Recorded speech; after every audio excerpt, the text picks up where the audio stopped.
If you head over to autismspeaks.org, you would learn things including the fact that 1 in 36 children are diagnosed on the autism spectrum disorder. Boys are 4 times more likely to be diagnosed than girls. And over the next 10 years, we'll be averaging about 100,000 plus teenagers graduating from services and in need of finding the next step for them. This is something that has personally affected my family as well, and a huge moment for us to really be able to talk about this with none other than our relief lefty, Danny Couolmbe, as he and his wife have navigated life with their sons Theo and Tommy. And you can see some great photos of the family here. They live full lives, but for their 4-year-old, it has meant making a few changes. Here's what Danny had to say about life with Theo.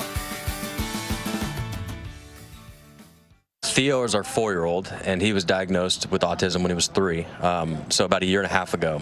So we noticed some early indicators when he was 2, even a little below that, like 1. There were some things that were just, they're a little, just a little different, a little off, and so we started getting some, early, just evaluations, and yeah, so it was about 1.5, and he was officially diagnosed at 3.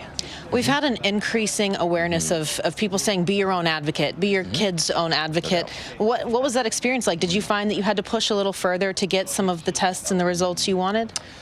We actually didn't. So the school district we're in Plano is one of the best in the country, and that was pretty crazy because we didn't know that before we moved there. So they were on it early, and so they diagnosed him at 3, which is the youngest they can do it.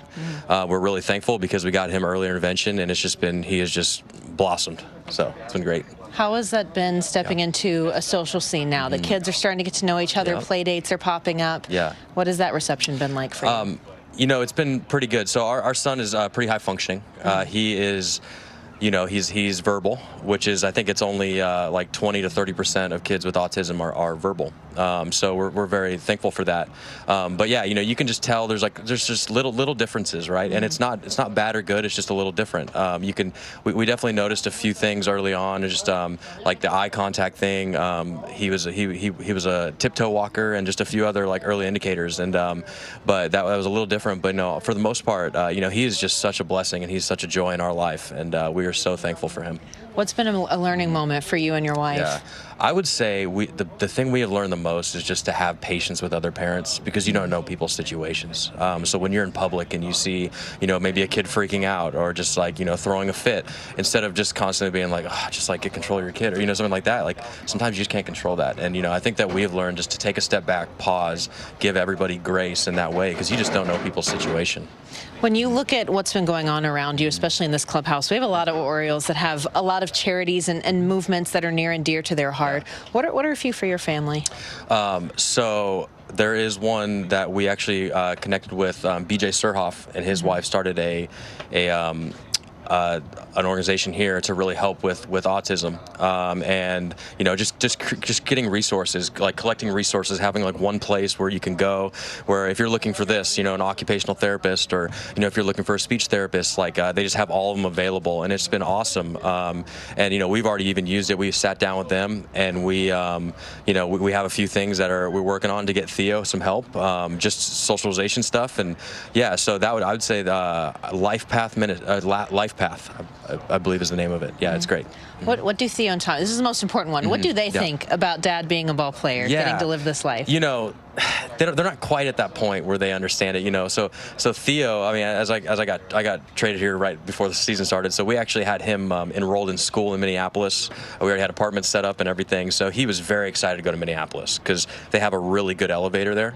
So we lived on the 6th floor, and he loved that. So he'd want to stop at every floor, and his thing is numbers, so he likes to count the numbers. So if you ask, hey Theo, what apartment did we stay at 2 years ago? He could be like, oh, 309. I don't even remember it, but he remembers it.